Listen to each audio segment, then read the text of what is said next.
చెప్తున్నాను. మీ అందరికీ వందనాలు. అలాగే ఈ ఫోన్లో యూట్యూబ్ ద్వారా లైవ్లో దేవుని మాటలు వీక్షిస్తున్న నా ప్రియమైన దేవుని పిల్లలందరూ కూడా ప్రభువైన యేసుక్రీస్తు నామములో హృదయపూర్వకమైన వందనాలు తెలియజేసుకుంటున్నాను. ఇంకెవరైనా మా ఛానల్ సబ్స్క్రైబ్ చేసుకోకపోతే ఇప్పుడే మా ఛానల్ కూడా సబ్స్క్రైబ్ చేసుకోవాలి. ప్రేమతో మీ అందరికీ తెలియజేస్తున్నాం. జేఎస్ఎం యూత్ అనే యూట్యూబ్ ఛానల్ మీరు సబ్స్క్రైబ్ చేసుకోవాలని మీకు మనం చేస్తూ దేవుని మాటలు విందాం. ఈరోజు దేవుని వాక్యంలో నుండి హెబ్రీయులకు రాసిన పత్రిక 13వ అధ్యాయం మొదటి వచనాన్ని చదువుకుందాం. హెబ్రీయులకు రాసిన పత్రిక, ఈ వారం మన వాక్య ధ్యానం నిమిత్తమై హెబ్రీయులకు రాసిన పత్రిక 13వ అధ్యాయం మొదటి వచనాన్ని చదివి దేవుని మాటలు ఈరోజు మనం దేవుని మాటలు ధ్యానం చేద్దాం. తల్లి, హెబ్రీయులకు రాసిన పత్రిక 13వ అధ్యాయం అంతేలే తల్లి, కరెక్టే. 2వ వచనం చదువురా. ఆ రెండు లైన్ చదువుమా. ఆతిథ్యం చేయ మరువకుడి, దాని వలన కొందరు ఎరుగకయే దేవదూతలకు ఆతిథ్యం చేసిరి. చాలు, దేవునికి స్తోత్రం చెప్పండి గట్టిగా. ఈ మాటను మనం అందరం చెబుదామండి. ఆతిథ్యము చేయ మరువకుడి, దాని వలన కొందరు ఎరుగకయే దేవదూతలకు ఆతిథ్యం చేసిరి. ఆతిథ్యం చేశారు, తెలియకుండానే ఆతిథ్యం ఇచ్చారంట. ఆతిథ్యం ఇవ్వటం, దేవుని సేవకులకి, దేవునికి మనం మన ఇంటి చేర్చుకోవటం. ఆతిథ్యం ఇవ్వటం అంటే మన ఇంట చేర్చుకోవటం, మన ఇంటికి ఆహ్వానించటం, ఆతిథ్యం ఇవ్వటం. ఈరోజు మన వాక్యం ఏంటంటే ఆతిథ్యం ఇవ్వటం ద్వారా మనకు కలిగే ఆశీర్వాదాలు. ఏమివ్వటం ద్వారా? ఆతిథ్యం ఇవ్వటం ద్వారా. దేవుని స్తోత్రం కలుగును గాక. దేవుని పిల్లలుగా మనం ఆతిథ్యం ఇచ్చే వారిగా ఉండాలి. ఏం చేయాలి చెప్పండి? ఆతిథ్యం ఇవ్వాలి. దైవజనులు మన ఆత్మీయ తండ్రి గారు, నాన్నగారు నోవాక్ గారు కలిసి ఎన్నో మీటింగ్స్కి వెళ్ళారు. గత కొన్ని సంవత్సరాలుగా ఎన్నో సువార్త సభలకి, ఎన్నో గ్రామాలు దేవుని సువార్త నిమిత్తమై వెళ్ళటం జరిగింది. ఆ సువార్తగా వెళ్ళిన ఆ గ్రామాల్లో ఆ పిలిచిన దైవ సేవకుడు కంటే ఆ సంఘానికి చెందినటువంటి కొందరు దైవజనులుగా మన ఆత్మీయ తండ్రి గారికి మరి ఆతిథ్యం ఇవ్వటం అనేది జరుగుతూ వచ్చింది. అలా చాలా గ్రామాల్లో మేము చూస్తూ వచ్చాం. ఎందుకంటే ఆతిథ్యం ఇవ్వటం ద్వారా వాళ్ళు కలిగేటువంటి ఆ ఆశీర్వాదాలు ఏంటో వాళ్ళకి తెలుసు. కాబట్టి కొంతమంది ఎవరైనా బయట నుంచి వచ్చినప్పుడు వాళ్ళకి ఏమిస్తూ ఉంటారంటే ఆతిథ్యం ఏమిస్తూ ఉంటారనమాట. దేవుని స్తోత్రం కలుగును గాక. మీరు బాగా చక్కగా దేవుని మాటలు అర్థం చేసుకోవటానికి ఇష్టపడాలని మనం చేస్తున్నాను. చక్కగా దేవుని మాటలేనండి. ఆతిథ్యం ఇచ్చేవారిగా మనం ఉండాలి. ఆతిథ్యం ఇవ్వటం, ఆతిథ్యము చేయ మరొకడి, దాని వలన కొందరు ఎరుగకయే దేవదూతలకు ఆతిథ్యం చేశారు. ఎవరికంట?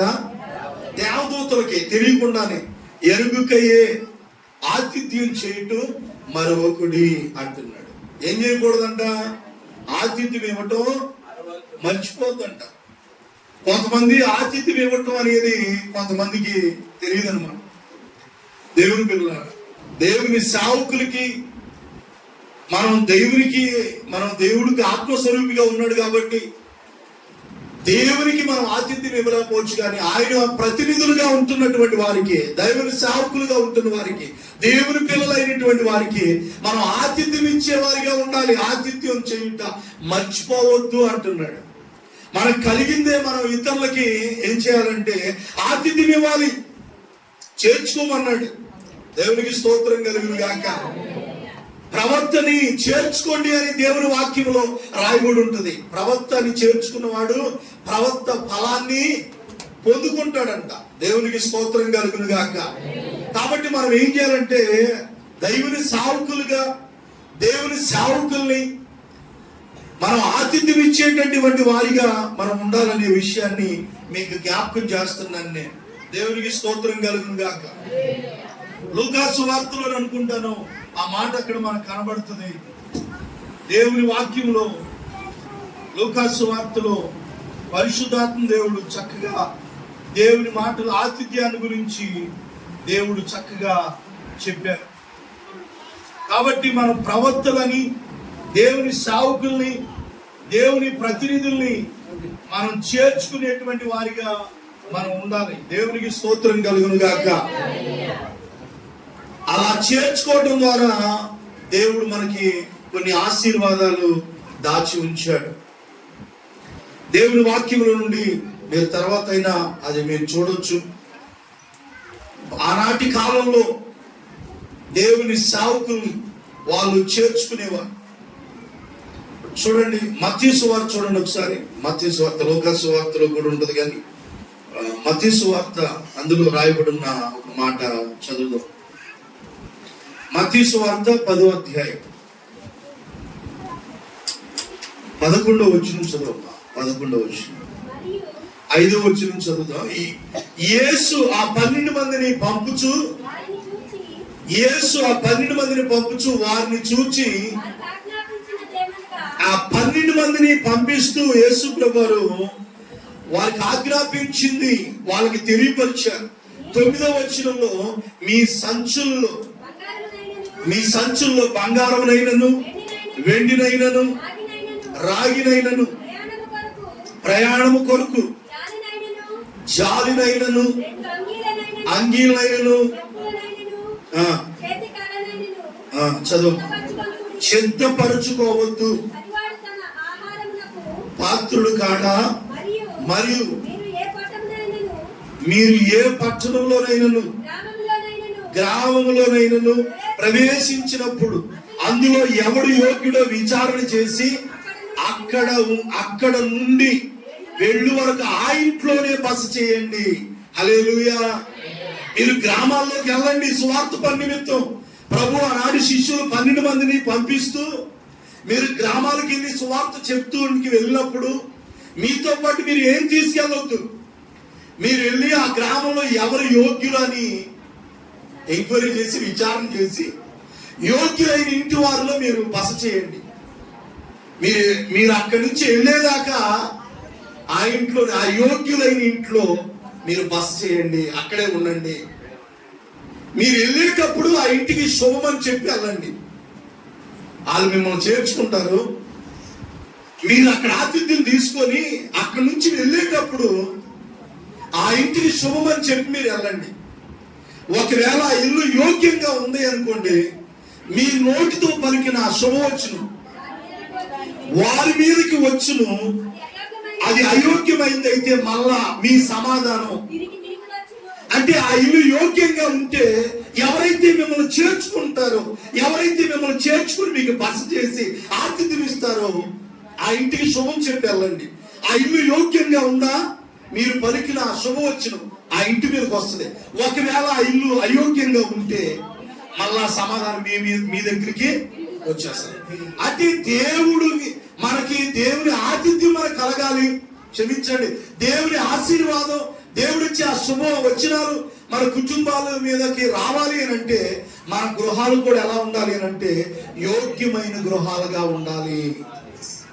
మనం దేవుని సేవకులు ఇంటి చేర్చుకున్నప్పుడు ఆ దేవుని సేవకులు చేర్చుకోవటం మూలంగా ఆ సేవకుల ద్వారా వచ్చే దీవెన మనం పొందుకోవాలి అని అంటే అందుకు యోగ్యమైన గృహాలుగా మన గృహాలు కూడా ఉండాలి. లేదంటే తిరిగి వారితో పాటు అలాంటి సేవకులే కానీ ఇంకే ఇతరులు ఎవరైనా మనకి వాళ్ళు ఎవరితోనైనా మనకి శుభం పలికి వెళ్ళొచ్చు. వాళ్ళు పలికిన శుభవచనాలు మనకి వాగ్దానంగా మనం పొందుకోవాలి అని అంటే మన గృహాలు యోగ్యమైనగా ఉండాలి అన్నాడు. అదే ఒక వచనంలో మనకు కావలసిన మాట దొరికే 14వ వచనం చదువుతుంది. ఎవడైనను మిమ్మల్ని చేర్చుకొనక మీ మాటలు వినకుండా ఎడలా మీరు ఆ ఇంటినైనను ఆ పట్టణంనైనా విడిచిపోయినప్పుడు మీ పాద ధూళి అక్కడ దులిపేరిపోండి చాలు. హల్లెలూయా. ఎవరైనా మిమ్మల్ని చేర్చుకోకుండా ఎవరైతే ఉంటారో, ఎవరైతే మీ మాట వినకుండా ఉంటారో, మీ పాద ధూళి అక్కడ తులిపి వెళ్ళండి. విమర్శ దినమందు ఆ పట్టణము గతి కంటే సొదొమ గొమొర్రా ప్రదేశముల గతి వారవదగినదై ఉండునని నిశ్చయంగా మీతో చెప్పుచున్నాను. హల్లెలూయా. మీరు వెళ్ళండి, విచారణ చేయండి. ఎవరో ఒకరు మిమ్మల్ని చేర్చుకుంటారు. ఒకవేళ చేర్చుకోకపోతే ఆ ఊళ్ళో మీరు వెళ్ళిపోండి, మీ పాద ధూళి దులిపి వెళ్ళిపోండి. విమర్శ దినమందు సొదొమ గొమొర్రా పట్టణాల గతి కంటే ఎవరైతే మిమ్మల్ని చేర్చుకోకుండా ఉంటారో ఆ పట్టణాలు ఇంకా అంతకంటే వారవదగినవి ఉంటాయని ఆ రోజు ప్రభు చెప్పాడు అనమాట. ప్రభు స్తోత్రం చెప్పండి గట్టి. ఇంకో సందర్భంలో ఏం రాయబడి ఉందంటే, నా పేరుట వచ్చిన వారికి గిన్నెడు చన్నీళ్ళు ఇచ్చిన ఆ ప్రతిఫలం మన మీదకి వస్తుందంట. హల్లెలూయా చెప్పండి గట్టిగా. అయ్యా జాగ్రత్తగా వినండి. మీరు నా వైపు చూస్తా స్తోత్రం అని హల్లెలూయా అని చెప్తున్నప్పుడు స్పందిస్తా, చేతులెత్తి హుషారుగా ఉంటా. ఏదో నష్టం కలిగినట్టుగా, ఏదో తీవ్ర వ్యాధంలో ఉన్నట్టుగా మనం ఉండొద్దు. ఒకవేళ ఉంటాయి, అందరికీ సమస్యలు ఉన్నాయి, కానీ మందిరంలో ఉన్నప్పుడు కాస్తంత హుషారుగా ఉంటే బాగుంటది. దేవుడు నారాయణుడు ఎక్కడికాడ ఏడుతా ఉంటేట హుషారుగా మనం ఉండాలా. ప్రభు స్తోత్రం చెప్పండి, చేతులెత్తి హల్లెలూయా. ఆతిథ్యం ఇవ్వాలి. మనం ఏం చేయాలి? ఆతిథ్యం ఇవ్వాలి. ఆతిథ్యం ఇవ్వటం ద్వారా ఆ దేవదూతలకు ఆనాడు తెలియకుండా ఆతిథ్యం ఇచ్చారంట. దాని ద్వారా ఎంతగా ఆశీర్వదించబడ్డారో నేను ఒక 2-3 సందర్భాలు, కొంతమంది వ్యక్తులు మీకు చూపించి నా సందేశాన్ని ముగిస్తాను. మనం దేవుని సేవకుల్ని చేర్చుకునేటువంటి వారిగా ఉండాలి. ఆతిథ్యం ఇవ్వాలి. దైవ సేవకులు యోగ్యమైన గృహాలుగా మనం ఉన్నప్పుడు మన కుటుంబాలు సమాధానంతో నింపబడతాయి, దేవుని ఆశీర్వాదాలతో నింపబడతాయి. రాను మన వాళ్ళకి ఇక సేవకులు కూడా ఇంటికి పిలుచుకోవటానికి కూడా ఇక ఇదైపోయింది. ఎందుకంటే ఆ ధనం ఉంటే దేనికో దానికి ఉపయోగపడతాయి అన్నట్లుగా కొంతమంది, చాలా మంది అలాగే ఉంటూ ఉన్నారు దేవుని పిల్లలు. ఎందుకనంటే మనుషులకి ఇదైపోతుంది అనమాట. సేవకుల్ని పిలుచుకోవటానికి కూడా ఎంతో బాధపడుతున్నటువంటి దినాల్లో మనం ఉంటూ ఉన్నాం. ఒక దైవజనుడు మన ఇంటికి రావటం మనకి ఎంత మంచిదండి. హల్లెలూయా. కొర్నేలి ఇంటికి పేతురు వెళ్ళినప్పుడు పేతురు గారిని చూసి కొర్నేలి అంటాడంట, నీవు నా ఇంటికి రావటం నాకు మంచిదయ్యా. హల్లెలూయా. అప్పటికి ఆయన కోటీశ్వరుడు, ఆయన అప్పటికే చాలా ధనవంతుడు. ఆయన కొర్నేలి ప్రజలకి బహు ధర్మ కార్యాలు చేస్తున్నాడంట, ప్రార్థన చేస్తున్నాడంట దేవునికి. ఆ ధర్మ కార్యాలు ఆ ప్రాంతంలో దేవుని సన్నిధిలో జ్ఞాపకార్థంగా చేరిని దేవుని దూత చెప్పిందంట, నీ ప్రార్థనలు నీ ధర్మ కార్యాలు ఎన్ని బాగానే ఉన్నాయి, అవి నా సన్నిధిలో జ్ఞాపకార్థంగా వచ్చినాయి, కానీ ఇప్పుడు నువ్వు చేయాల్సిన పని ఒకటి ఉంది. నువ్వు దేవుని సేవకుని ఇంటికి పిలుచుకో. ఏం చేయాలి? దేవుని సేవకుడిని ఇంటికి పిలుచుకోవాలని ఉందా లేదా? ఉంది. మనకేమో అంతా కష్టంలాగా ఉంటుంది. మనకి చుట్టాలను పిలుచుకోవడానికో లేదంటే ఆలయంలో పిలుచుకొని వాళ్ళకి అయ్యి వండి పెడతారు. వండి పెట్టద్దాను, వాళ్ళకి పెట్టాలా? వాటికంటే శ్రేష్టమైనది ఎవరంటే దేవుని సేవకులు. హల్లెలూయా. కొర్నేలి నీ ప్రార్థన ఆపేసి, నీ ధర్మ కార్యాలు, నీ ప్రార్థన ఇవన్నీ నా జ్ఞాపకార్థంగా చేరిని. పలానా ప్రాంతంలో దేవుని సేవకుడు ఉన్నాడు, అతన్ని నీ ఇంటికి చేర్చుకో. 2 మనుషులు పంపించండి అక్కడికి. ఎక్కడో అయ్యగారు ఉన్నాడంట, ఎంక్వైరీ చేసి ఆ దైవజనుని మన ఇంటికి తీసుకురామంటే వెళ్ళారంట. పేతురు గారిని ఎత్తుక్కుంటా వెళ్ళి చెప్పారంట, అయ్యా మా ఊళ్ళో ఒక నీతిమంతుడు భక్తిపరుడు ఆ యోధా జీవులు అందరి వలన మంచి పేరు పొందుకున్నాడయ్యా, ఆయన ఉన్నాడు, నేను తన ఇంటికి రమ్మని పిలిపించి రమ్మని మమ్మల్ని పంపించాడు. సార్ రమ్మంటే పేతురు గారు కూడా ఆయన ఇంటికి వెళ్తే ఇష్టపడ్డాడంట. అలాంటి నేను కూడా చూడాలని. కొర్నేలి ఇంటికి పేతురు గారు కారు పెట్టాడో లేదో, కొర్నేలి ఆయన చూసి అన్నాడంట, దేవదూత నాతో చెప్పినట్టుగా నేను నిన్న నా ఇంటికి పిలిపించుకున్నాను, నీవు నా ఇంటికి రావటం నాకు మంచిది. హల్లెలూయా. ఎంతమందికి అర్థమైతే నీ చేతిలో చెప్పండి. హల్లెలూయా. ఎవరు పిలిపించుకోవాలి? దైవుని సేవకుల్ని, దైవజనుల్ని మన ఇంటికి పిలుచుకోవటం, ఆతిథ్యం ఇవ్వటం మనకి ఎంత ఆశీర్వాదం అండి దేవుని పిల్లలారా. నీళ్ళు ఇస్తేనే ఆ ఫలం పోగొట్టుకోమంటే ఇంకా ఆతిథ్యం ఇస్తే ఇంకెంత ప్రతిఫలం మనం పొందుకుంటామంటే. దేవుని పిల్లలారా, దేవుడు మన సేవకులకి ఇప్పుడు 4 నెలల నుంచి 20వ తారీఖు ప్రార్థన జరిపిస్తున్నాం. మనం 5 నెలలుగా నెలకు ఒక ఆతిథ్యం ఇచ్చారు. తప్పకుండా దేవుడు మీకు ప్రతిఫలం అనుగ్రహించును గాక. తప్పకుండా ఇస్తాడు. ఎందుకంటే ఎవరికి ఇస్తున్నారు మీరు? దేవుని సేవకులకి. దేవుని సేవకులకి ఇస్తే దేవునికి ఇచ్చినట్టే. యేసు ప్రభువు గారు అన్నాడు, గొర్రెల్ని ఒక పక్క మేకలను ఒక పక్క నిలబెడతాడంట. నిలబెట్టినప్పుడు ప్రతి ఒక్కరు ఆయన ఎదుట పోగు చేయబడతారంట. అప్పుడు యేసు ప్రభువు గారు ఈ గొర్రెల్ని మేకలు వేరు చేసి ఈ కుడి వైపున చూసి అంటారంట, నేను ఆకలి కొంటిని, నాకు మీకు ఆహారం ఇచ్చారు. నేను దప్పికొన్నాను, మీరు నాకు దాహం ఇచ్చారు. నేను దిగంబరిగా వచ్చాను, మీరు నాకు బట్టలు. డైరెక్ట్ గా దేవుడు రాటీకు నీ ఇంటికి ఎవరో ఒక రూపంలో దేవుడు వస్తాడు. ఆలకిస్తే దేవుడికి చేసినట్టే. మనం చేతులెత్తి దేవుని స్తోత్రం చెప్పండి గట్టిగా. బైబిల్లో ఏముందంటే, పేదల కనికరించేవాడు యెహోవాకు అప్పించేవాడితో సమానం అంట. అంటే పేదల పట్ల నువ్వు కనికరం చూపిస్తే దేవుడికి ఏమిస్తున్నావు? ఎవరైనా 10,000 అప్పిస్తారు, అయ్యా అప్పొద్దులే అంటారు. ఎవరన్నా ముక్కు గట్టిగా పిండి ఎత్తావా ఇవ్వ, ఎత్తావా ఇవ్వ అని వసూలు చేస్తారు. మరి ఇక్కడ మన పేదలకు ఏదైనా ఇస్తేనంట దేవుడికి అప్పించినట్టంట. దేవుడు దాని ప్రతిఫలం మనకి ఇస్తాడు. మీరు ఎప్పుడు మా ఇంటికి వచ్చారయ్యా అంటామంట. నేను రాలేదయ్యా, అల్పులైన వారిలో కొంతమందికి మీరు చేశారు కాబట్టి నాకు చేసినట్టే అన్నాడు. హల్లెలూయా. కాబట్టి దేవునికి సేవకులకి మనం ఏమివ్వాలి? ఆతిథ్యం ఇవ్వాలి.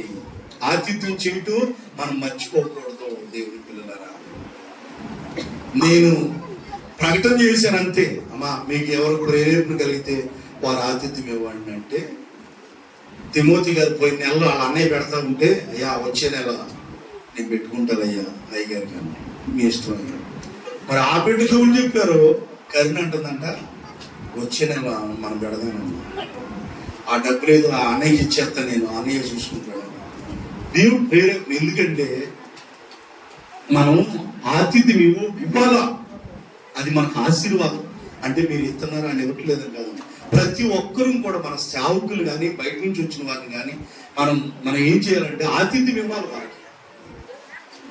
ఎన్నో శారం గారు అందుకనే నెలకొకసారైనా గృహాలు దర్శించడానికి వస్తానంటే మీరు కాస్త ఇబ్బంది పడుతున్నారంటే 2 నెలలకు ఒకసారి అయినా గృహాలు దర్శించడానికి వద్దామని నిర్ణయించుకున్నాం. నెలలో వద్దాను అనుకున్నాం కానీ పరిస్థితులు అనుకూలించాల. దేవుని చిత్తం అయితే వచ్చే నెలలో వస్తాను, రమ్మంటారా? చెప్పండి సంతోషంగా. 3తో చెప్తామంటే మీరు ఊపేదేమో నాకు అర్థం కావట్లా. రమ్మనండి. హల్లెలూయా. రానా? కాబట్టి ఆతిథ్యం ఎవరెవరు ఇచ్చారో బైబిల్లో మీకు కొన్ని మాటలు చూపిస్తాను నేను. చేర్చుకోవాలి మనం. అది మనకు ఆశీర్వాదం. సేవకులుగా మన ఇంటికి రావడం అది మనకి ఎంతో మంచిది, ఆశీర్వాదం. అపోస్తుల కార్యం 28వ అధ్యాయం చదవగలిగిన వాళ్ళందరూ బైబిల్ తెరిచి చూసుకోండి. నేను చెప్పే మాటలు ఆనాడు బైబిల్ కాలంలో కూడా ఏమిచ్చారు? ఆతిథ్యం ఇచ్చారు. ఏమిచ్చారు చెప్పండి? ఆతిథ్యం ఇచ్చారు. అపోస్తుల కార్యం 28వ అధ్యాయం 7వ వచనం చదువుతండి. అక్కడ ఎవరు ఆతిథ్యం ఇచ్చారో, తాను ఆతిథ్యం ఇవ్వటం ద్వారా అతనికి ఏమి లాభం కలిగిందో చూద్దాం. అమ్మా మీరు కూడా చూస్తున్నారా? పోప్లి అని పేరేం పేరు? అంతేనమ్మా, నేను తప్పు చదువుతున్నానా? పోప్లి అను ఒకడు ఆ ద్వీపములో ముఖ్యుడు. అతనికి ఆ ప్రాంతంలో ఏమున్నాయంట? అనండి, ఏమున్నాయి? పొలాలు ఉన్నాయి, భూములు ఉన్నాయంట. పేరేం పేరు? పోప్లి. పోగులి, విరాట్ కోహ్లీ. ఆయన ఎవరు? పోగ్లి. ఈయనేమో పోప్లి. ఈయన బైబిల్లో కొన్ని పేర్లు మనకే చదువుకున్న వాళ్ళకే రావు, మీకు పెద్ద ఇబ్బంది లేదనుకోండి. అంటే ఈయన ఆ ద్వీపంలో ముఖ్యుడంట. ద్వీపం అంటే ఏంటి? సముద్రం మధ్యలో ఒక దీవి. ఎక్కడమ్మా? సముద్రం మధ్యలో ఒక ద్వీపాలు ఉన్నాయి బైబిల్. దీపం అంటే వెలిగించుకునేది, దీపం. ద్వీపాలు అంటే సముద్రం మధ్యలో ఒక దిబ్బల్లాగా ఉండేవి. ఇప్పుడు నాగాలాండ్ దగ్గర ఎదురుముందని ఉందంట. ఎక్కడ? ఐలాండ్. వీడు బాగా కూర్చేసి వెళ్ళొచ్చావు అక్కడికి.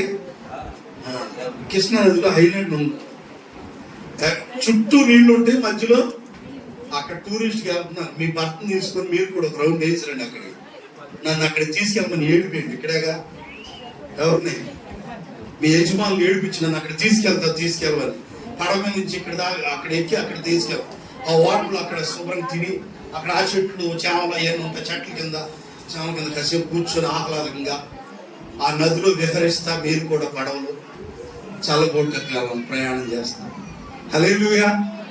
ఎదురుముందని ఒక ఊరు ఉందండి. అది కూడా ఎక్కడ? నాగాలాండ్ దగ్గర. అది కూడా ఎక్కడ ఉండదు. ఇప్పుడు అక్కడ గొంతులు వెళ్ళాలని ప్లాన్ చేస్తున్నారు. దీపం ఉంటుందంట అక్కడికి. ఎక్కడ ఎలా వెళ్ళాలా? పాడ మీద వెళ్ళాలి అక్కడికి. నేను వెళ్ళలేదు. అవునా? బస్సు ఉందయ్యా. ఇక్కడ ఎక్కడికి ఎక్కితే దాని మీదకి, దాన్ని ఏమంటారు, అది లాంచ్ లాంటిది ఉంటుందంట. అన్ని బళ్ళు కానీ గేదెలు పశువులు అన్ని వాటి మీదకి ఎక్కిస్తారంట. ఇవన్నీ తీసుకెళ్తారంట.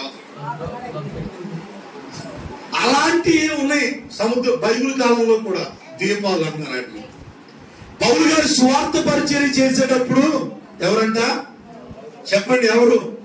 పౌలు గారు తన స్వార్థ పరిచర్య, తన జర్నీ, ఆయన స్వార్థ సేవలో ఒక ద్వీపంలోకి ఆయన వెళ్తూ ఉన్నాడు. ఆ ప్రాంతంలో పోపులి అనే ఒకడు ఆ ద్వీపంలో ముఖ్యుడు అంట. అతను ఒక ప్రాముఖ్యమైన కొద్ది గౌరవం కలిగినటువంటి వ్యక్తి. అతనికి ఆ ప్రాంతంలో భూములు ఉండేను. ఏమి చదువుతలేదు. అతడు వినండి, అతడు మమ్మల్ని చేర్చుకొని అక్కడ ఆగండి.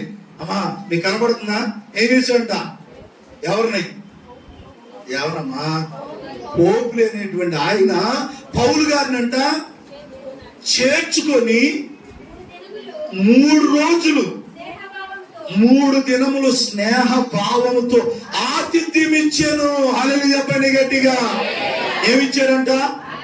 వీళ్ళెవరు అతనికి తెలియదు, అతను ఎవరు ఈయనకి తెలియదు. పౌలు గారు ఎక్కడికి ఎందుకు వెళ్ళాడు? దేవుని సువార్త చెప్పటానికి. ఆ ప్రాంతానికి వెళ్ళినప్పుడు ఆ ప్రాంతంలో ఉన్న ఈ పోపులు అనేటువంటి ఇతనంట కొంచెం ఆ ప్రాంతంలో ముఖ్యమైన వ్యక్తిగా ఉన్నాడు. ఆ ప్రాంతంలో అతనికి భూములు ఉన్నాయంట.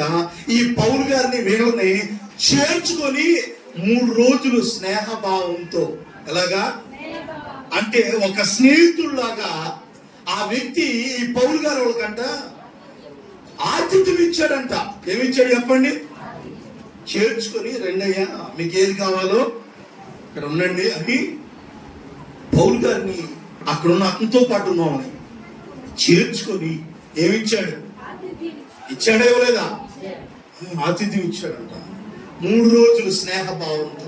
1 రోజు కాదు, కొద్దిగా ఉన్నోడు కాబట్టి ఆ దైవ సేవకులు ఇంటి పిలుచుకొని ఆ 3 రోజులు ఎంతో ప్రేమగా మాట్లాడి స్నేహభావంతో వాళ్ళకి ఆతిథ్యం ఇచ్చిన తర్వాత అప్పుడు ఏం జరిగిందంటే అప్పుడు పోపుల యొక్క తండ్రి జ్వరము చేతను రక్త వేది చేతను బాధపడుచు పండుకొని ఉండేను. హల్లెలూయా. ఏమైంది? ఈ పోపులు అనేటువంటి ఆయనేమో సేవకులు ఇంటికి చేర్చుకొని వాళ్ళకి ఏమిచ్చాడు? అదే టయానికి వాళ్ళ తండ్రి ఎక్కడ ఉన్నాడు? మంచాన పడి ఉన్నాడు. ఎవరు తండ్రి? పోపుల యొక్క తండ్రి మంచాన పడి జ్వరంతోను రక్త భేది చేత బాధపడుతున్నాడంట. రక్తం బాధ, మరి రక్తం రక్తం పడుతుందో ఏ బాధ ఉందో రక్త భేది చేత బాధపడుచున్నాడు. ఎక్కడ? మంచంలో పడి. అదే టయానికి పౌలు గారికి వాళ్ళు ఆతిథ్యం ఇచ్చాడు ఆయన, పోపులి అనేటువంటి ఆయన. ఇప్పుడు ఏం జరిగిందంటే అతడు బాధపడుచు పండుకొని ఉండెను. పౌలు అతని యొద్దకు వెళ్ళి ప్రార్థన చేసి, హల్లెలూయా, అతని మీద చేతులుంచి ప్రార్థన చేసి అతని మీద చేతులుంచి, హల్లెలూయా. అంటే ఇప్పుడు అతను ఆతిథ్యం ఇవ్వటం ద్వారా వాళ్ళ తండ్రికి ఏం కలిగింది? అదే చేర్చుకుని ఉండకపోతే వాళ్ళ దారిని వాళ్ళు వెళ్ళేవాళ్ళు, ఆ తండ్రికి స్వస్థ వచ్చేదో రాకపోయేది. వీళ్ళు 3 రోజులు ఇంట్లో చేర్చుకుని ఉన్నారు కాబట్టి వాళ్ళ తండ్రి జ్వరంతో బాధపడుతున్నాడు, రక్త బాధతో బాధపడుతున్నాడు, మంచంలో ఉన్నాడని తెలుసుకొని బాధపడుచు పండుకొని ఉన్నాడంట. లెగలేని పరిస్థితుల్లో పండుకొని ఉన్నాడంట.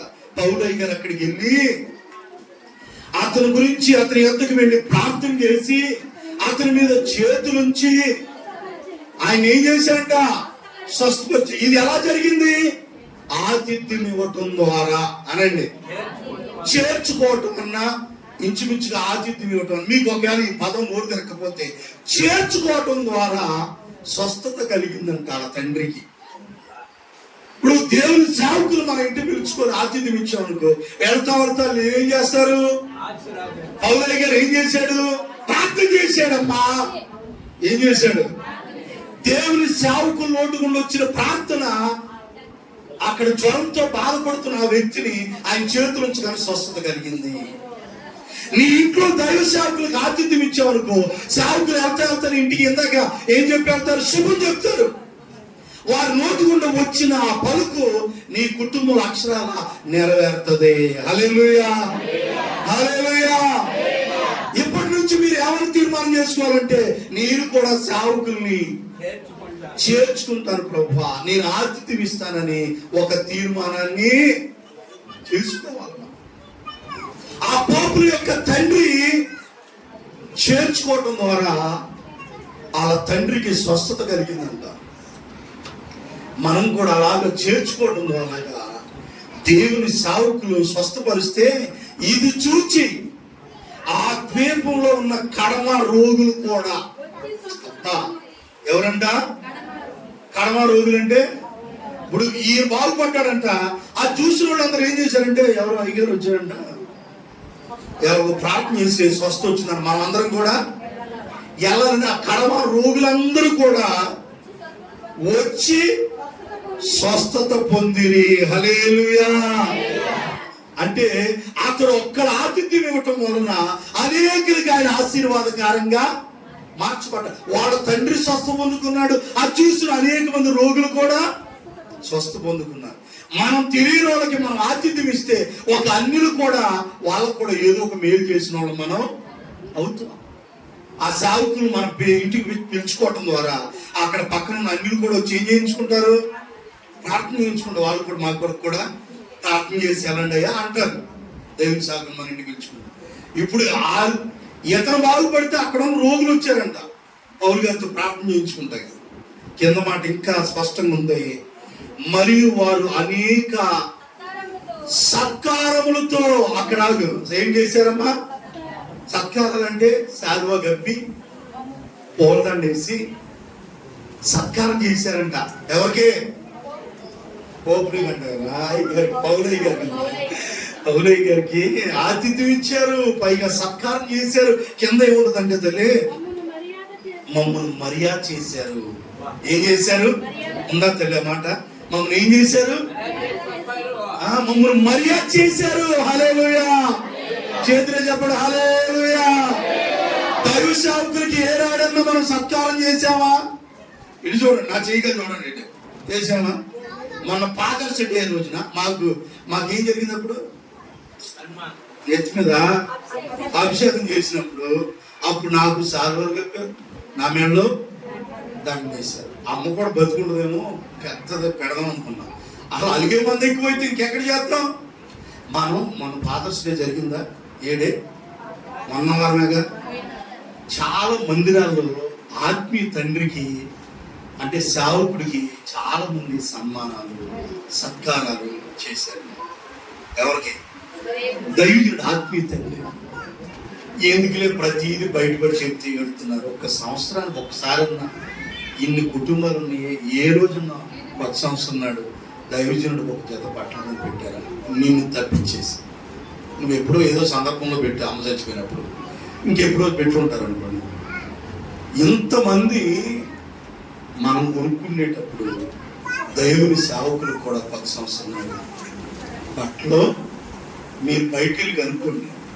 అంటే మరి కొత్త సంవత్సరం నుంచి మీరు పెట్టమని కాదు కదమ్మా, మీరు పెట్టకపోయినా దేవుడు అవలోకం ద్వారా ఇస్తాడు అనుకోండి.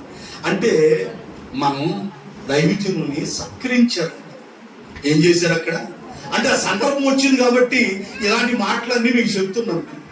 అవునా కదమ్మా? ఆయన దారిని నిర్ణయించవచ్చుగా.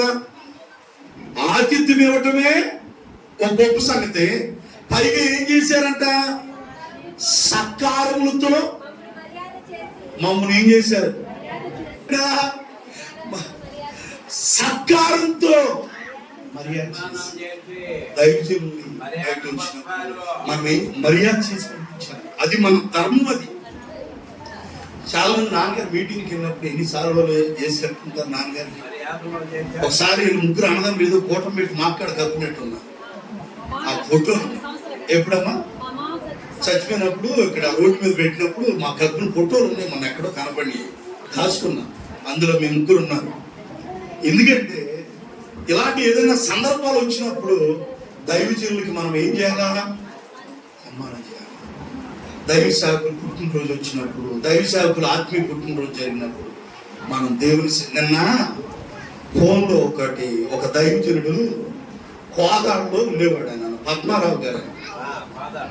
ఇప్పుడు ఆయన ఎక్కడికో కొత్తగూడెం దగ్గరికి వేసారు. ఆయన కృపా శామ్యూల్ గారు అక్కడ ఆయన పుట్టినరోజు అంటే అక్కడికి వెళ్తే ఒక పెద్ద ఫంక్షన్ జరిగినట్టుగా ఏర్పాటు చేశారు ఆ దైవజనుడికి. బిషప్లు చాలా మంది ఆ ఫంక్షన్కి వచ్చారు. నిన్న ఫోన్లో వచ్చింది చూశాను నేను. అక్కడ ఏం జరిగిందయ్యా? అంతమంది వచ్చారు. అందరూ నేను బలారాన్ని ఇచ్చేటప్పుడు వేసుకుంటున్నాను. అయ్యి అంగీను మెడలో అవి ఆడే వాడతారు ఎక్కువ. చర్చి వాళ్ళు ఎక్కువ. ఆ బిషప్లు అందరూ కూడా పెద్దది. కొత్తగూడెంలో సిఎస్సి చర్చ్ అంటే పెద్ద పేరు. మీరు ఏదో నెలగలిగితే కొత్తగూడెం కూడా గ్రౌండ్ వేసారు. అక్కడ ఓడవెల్లు చర్చ్ ఉంది. ఎప్పుడైనా చూసారా? ఓడవెల్లు కాడ వెళ్ళలేదా? ఇది ఎట్లా దగ్గర గోడవెల్లు కాడ వెళ్ళి చూడకపోతే ఆ గోడవెల్లు క్యాసరపల్లి బ్రహ్మకేంద్రం ముగించేద్దాం. వారు అనేక సత్కార్యములు మమ్మల్ని మర్యాద చేసి మేము వాడ ఎక్కి వెళ్ళినప్పుడు మాకు కావలసిన వస్తువులన్నీ తెచ్చి వాడలో ఉంచిరి. హల్లెలూయా చెప్పండి, హల్లెలూయా. మేము వెళ్ళొస్తామనంటే ఆల్రెడీ సత్కారం చేశారు, మర్యాద చేశారు. వాడదాకా వచ్చి, ఎక్కడి దాకా? వాడదాకా వచ్చి వాడు ఎక్కి వెళ్ళినప్పుడు మాకు కావలసిన వస్తువులన్నీ తెచ్చి, అయ్యారు మీకు ఏం కావాలని తెచ్చి వాడ ఎక్కేదాకా వచ్చారంట.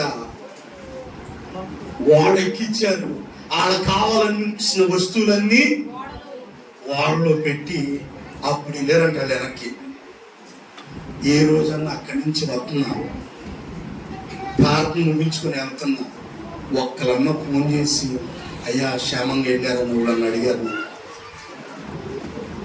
ఎవడో ఒకళ్ళు అడిగారు. ఇప్పుడు 7 సంవత్సరాల్లో నేను ఇంత దూరం వస్తున్నాను, రాత్రి వెళ్తున్నా, దారి మధ్యలో అయ్యగారు ఏమన్నా కింద పడ్డాడేమో, ఏమన్నా కుక్కరాన్న అయ్యగారికి ఏమన్నా అడ్డం పడి అయ్యాను, కుక్కరాన్న కలిసి నేను కింద పడ్డాడేమో, క్షేమంగా వెళ్ళామని. నాన్న మాత్రం ఖచ్చితంగా 11 11:30 నాన్న పక్కనే జాన్ పడుకుంటాడు. ఆయన్ని లేపి పెద్దకి ఫోన్ చేయరా, వెళ్ళాడు లేదా అడిగాడు. నేను వెళ్ళాను అంటే అప్పుడు పడుకుంటాడు ఇక మనశ్శాంతిగా. అంటే మన ఇంటికి వచ్చిన అతిథి అయ్యా క్షేమంగా వెళ్ళారని ఒక్క ఫోన్ కాల్ చేస్తే ఫ్రీగా ఆ పనికి మన అందరికి ఎంతసేపు చేసి మాట్లాడుకుంటున్నావు ఇంటికాడ. ఇంటికి ప్రార్థనకు వచ్చి ప్రార్థన చేసి వెళ్తున్నారే అయ్యా వెళ్ళారు క్షేమంగా. నేను మీరు కోటలకు వస్తారు అక్కడికి. ఇంటికి వచ్చిన దాకా నేను పడుకోను. మీరు అక్కడ కోటలకు వచ్చిన ప్రార్థనకు వచ్చి ఇంటికి వస్తారా? నాకు నిద్ర పట్టదు. ఎందుకంటే అందరూ ఇళ్ళకు వచ్చారు అని నేను అన్నదాకా నేను పడుకోను. అర్ధరాత్రి అయినా యోగు చనిపోయాడు పాపం, దేవుని మహిమలో ఉన్నాడు. ఆయన అడిగితే చెప్పేవాడు. ప్రతి ఒక్కరిని ఫోన్ చేసి కనుక వెళ్ళారయ్యా జాగ్రత్తగా ఇంటికి, ఆటోలు జాగ్రత్తగా వెళ్ళియా. ఇప్పుడు మన అన్నమ్మోళ్ళ అబ్బాయి చిన్నోడు ఆడు ఫోన్ చేస్తా, అయ్యా అందరు ఆటోలు వెళ్ళియా ఇంటికి అని అందరూ వచ్చేసి చాలయ్యా. అప్పుడు ఎందుకంటే వాడదాకా వచ్చి వాడ ఎక్కించినాక వాళ్ళకి కావాల్సిన వస్తువులన్నీ పెట్టారట లోపల. హల్లెలూయా. ఏమంటారు దాన్ని? ఆతిథ్యమమ్మా. ఇప్పుడు ఎవరైనా వస్తారు మన ఇంటికి, మనం అన్ని కుక్కి పెట్టి మన ఇంటికి అన్ని పెట్టి ఏం చేస్తాం? తీసుకెళ్ళమంటాం. ఆ రోజు పౌలు వచ్చినప్పుడంట ఆతిథ్యం ఇచ్చారంట. తన ద్వారా వాళ్ళ తండ్రి కలిగిన అనారోగ్యంలో నుండి ఆయన స్వస్థత పొందుకున్నాడు. తద్వారా ఆ ప్రాంతంలో ఉన్న రోగులందరూ స్వస్థ పొందుకున్నారు. ఆ తర్వాత అతన్ని ఎంతగానో సత్కారం చేసి, ఏం చేసి? సత్కారం చేసి, మర్యాద చేసి, వాడు ఎక్కించి వాళ్ళకి కావాల్సిన వస్తువులన్నీ వాళ్ళు పెట్టారు లేదా? అక్కడ ఉన్న మాటలే నేను కాస్తంత విడమరి చెబుతున్నా. నా మాటలు ఏది చెప్పట్లా. మీ బైబిల్ అలా ఉన్నాయో లేదో మీరు చక్కగా చూసుకోండి. మర్యాద చేయడం అంటే ఏంటి? సీమోను యేసు ప్రభువారిని ఇంటికి పిలుచుకున్నాడంట. వీడు మిడిగుడ్లు వేసుకొని అట్టాగా చూస్తున్నాడు. మిడిగుడ్లు ఎవరు? సీమోను. ఎవరు? ఇంకా యేసు ప్రభు. ఇంకా ఎందుకని? ఈయన ఎవరితో మాట్లాడుతున్నాడు? ఆ ఊళ్ళో ఉన్న పాపాత్మురాలు స్త్రీతో మాట్లాడుతుంటే ఈయనంటే ఆయనతో మాట్లాడుతున్నాడు అన్నట్టుగా చూస్తున్నా. అప్పుడు యేసు ప్రభు చూసి అన్నాడంట, సీమోను, ఇంటికి రమ్మని పిలిచావు, కాలు కడుక్కుంటాకి నీళ్ళు ఇచ్చావా? ఈ బుద్ధి లేని వాళ్ళకి 100 మంది వస్తారా? వాళ్ళే కూర్చుంటారు, వాళ్ళే వస్తారని. బుద్ధి లేని వాళ్ళు వీళ్ళే. మర్యాద తెలియని వాళ్ళు, మర్యాద తెలియని వాళ్ళు.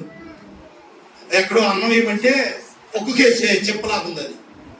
మరి మాకేమో కొంచెం ఇదిగా ఒక్క చెప్పలాగుంది. ఇది ఏంటో ఒక్క చెప్పలాగుంది, తీసేయలేదన్న.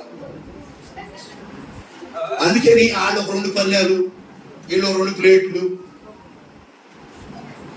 దేవుని బిడ్డారా, నీ ఎంగిలి కంచాల్లో ఆయన అందరం పడి చోట్ల పడిపోయిన పల్లెలన్నీ తెచ్చి పెడతావా సాగులు?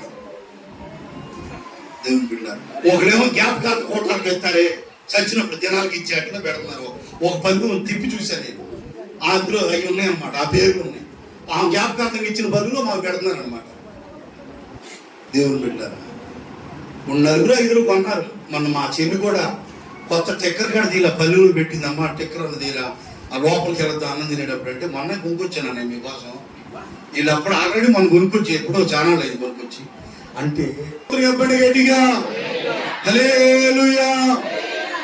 మర్యాద చేసే విషయంలో అసీమునికి తెలియలా. నీవు నాకు కాలు కడుకుంటాకి నీళ్ళు ఇవ్వలేదు కానీ కన్నీళ్లతో నా పాదాలు తడిపింది. టవల్ తుడుచుకోవడానికి ఇవ్వాల, నువ్వు తల వెంట్రుకలతో తుడిచింది. అదిరా మర్యాద అంటే అన్నట్టుగా. నువ్వేమైనా ఇందాక అది రకం చూస్తున్నావే, నీవు వచ్చిందే ఎలాంటి వాళ్ళ కోసం? నశించిపోయే ఏళ్ళ కోసం వచ్చా. నువ్వేమో పెద్ద నీతిమంతులకు బిల్డప్ వెళ్తున్నావు కానీ నువ్వు అట్లాంటి పరిమాణుడు అన్నట్టుగా దేవుడు అనలేదు. కానీ డైరెక్ట్ దేవుడు ఎవరైనా బాగా పెట్టేవాడు కాదనమాట. వాళ్ళకి అర్థమయ్యేది చెప్పేసేవాడు. వాళ్ళకే అర్థమైపోయేది. అయ్యో వేషధారులైనా శాస్త్రులారా పరిచయులారా మీరు సున్నం కొట్టినా అంటే డైరెక్ట్ కాకుండా ఏదో ఒక విధంగా దేవుడు వాళ్ళకి బుద్ధి చెప్పేవాడు అనమాట. నీవు ఆమె చూస్తున్నావు, నేను వచ్చిన ఆమె కోసం. నీకు మర్యాద చేయటం తెలియదు. ఇంటికి రమ్మన్నావు కానీ కాళ్ళు కడుక్కోమని నీళ్ళు ఇవ్వలా, చవలేవలా. ఆ మొత్తం నా పాదాలు ముద్దు పెట్టుకోవడం మాల. ఆమె నన్ను విస్తారంగా ప్రేమించింది. నన్ను నువ్వు మాటకే రమ్మన్నావు కానీ ఇంటికి నీ పొడి మాట అది. నీకు మర్యాద చేయటం తెలియదు అన్నాడు. దేవునికి స్తోత్రం చెప్పండి.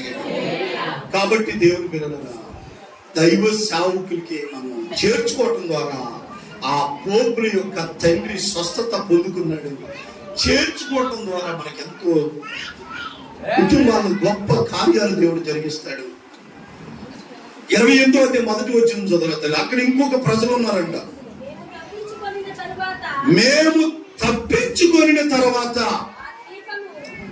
చదువుమా, ఆ ద్వీపము మెలితే అని మేము తెలుసుకుంటే అనాగరికులు అనండి. అంటే ఎవరండి? వాళ్ళకి నాగరికత. చాలా మంది ఉన్నారు మన ప్రాంతంలో కూడా. బైబిల్ కాలంలో ఉన్నారు వాళ్ళు. ఇప్పుడు కాలంలో కూడా ప్రెగ్నెంట్ గా గర్భవతుల్ని బస్సు సౌకర్యాలు లేక ఎదరొకడు ఎరకమాడు ఒకడు పట్టుకొని కర్రలు పట్టుకొని జోలు కట్టుకొని ఈ గర్భిణీ స్త్రీని అందులో వేసుకొని 40 ఇక్కడి నుంచి కిష్టారం ఎంత దూరం అంత దూరం మోసుకుని వస్తున్నారంట.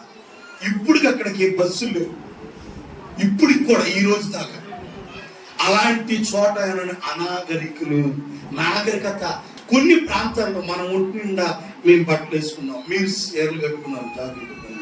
అనాగరికులు అంటే కొంతమందికి బట్టలు వేసుకోవాలన్నా ఇది కూడా తెలీదు, బట్టలు వేసుకోవాలని కూడా కొంతమంది చూడండి.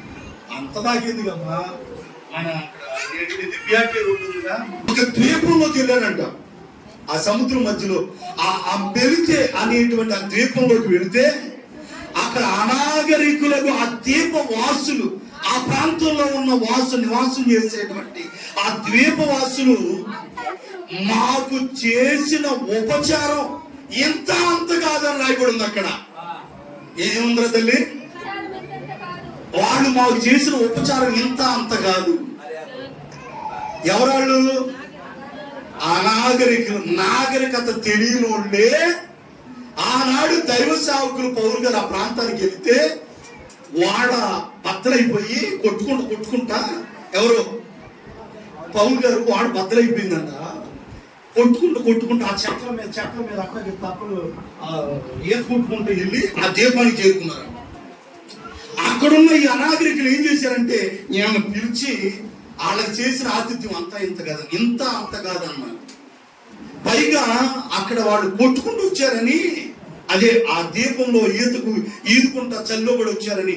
ఎలాగనగా అప్పుడు వర్షం కురియొచ్చు, చలిగా ఉన్నందున వారు నిప్పు రాజబెట్టి మమ్మల్ని అందరినీ చేర్చుకున్నారు. హల్లెలూయా.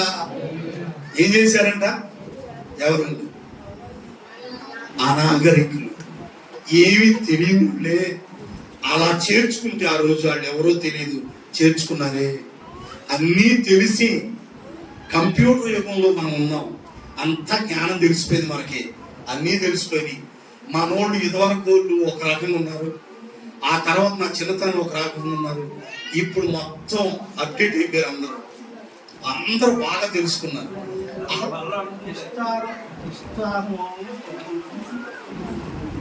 వాళ్ళు ఎంత డెవలప్ అయ్యారో తెలుసు. నేను అక్కడ గుడి కట్టా వెళ్ళినప్పుడు వాళ్ళకి సరైన ఇల్లు కూడా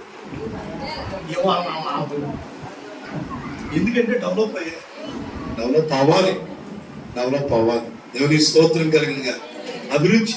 కానీ ఎంత అభివృద్ధి చెందుతున్నా దేవుని సేవకుల్ని చేర్చుకునే విషయంలో మనం ఇంకా చాలా మంది ఏమై ఉన్నారు? వెనకబడిపోయి ఉన్నారు. అనాగరికులు, పోపులి అలా ఆతిథ్యం ఇచ్చారు. ఆనాడు నేను ముగిస్తున్నాను. ఆ ఎలీషాకి గనురాలైన స్త్రీ ఏమిచ్చిందంట? ఆతిథ్యం ఇచ్చిందంట. ఆ ఇంటికి వచ్చినప్పుడల్లా కూడా ఆ ఇంట్లోనే ఉండేవాడంట. ఎందుకంటే బలవంతం చేసేదంట ఆయన్ని. హల్లెలూయా చెప్పండి గట్టిగా. పైగా భర్త దగ్గరికి వెళ్ళి అడిగిందంట, ఈయన భర్త మన ఇంట్లో ఉండటం అంత మంచిది కాదు, ఈయన సపరేట్ ఒక రూమ్ ఒకటి, ఒక గది కట్టిద్దాం ఆయనకి. నువ్వేమంటావు అంటే, భార్య దగ్గర భర్త ఏమో భార్య చెప్పిన మాట నీ ఇష్టం. దైవ సేవకుడికి ఆ ఇంట్లో ఒక గది కట్టించారు. అంటే దైవజనుడికి ఆ ఇంట్లో ఏమిచ్చారు? ఆతిథ్యం ఇచ్చారు.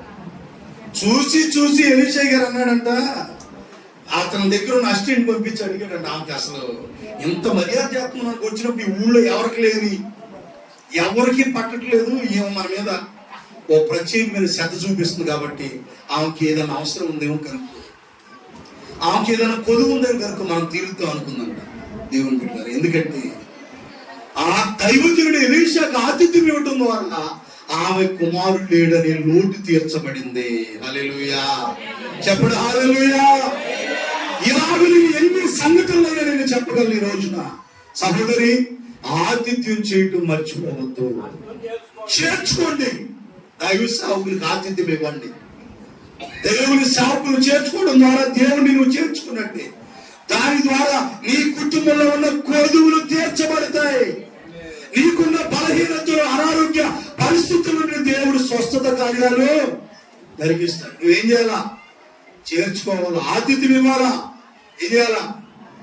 చేర్చుకొని ఆతిథ్యం ఇవ్వాలి, మర్యాద చేయాలా, సత్కారం చేయాలా. అలా గౌరవించడం ద్వారా ఆ ప్రతిఫలాన్ని దేవుడు మనకి ఇస్తాడు.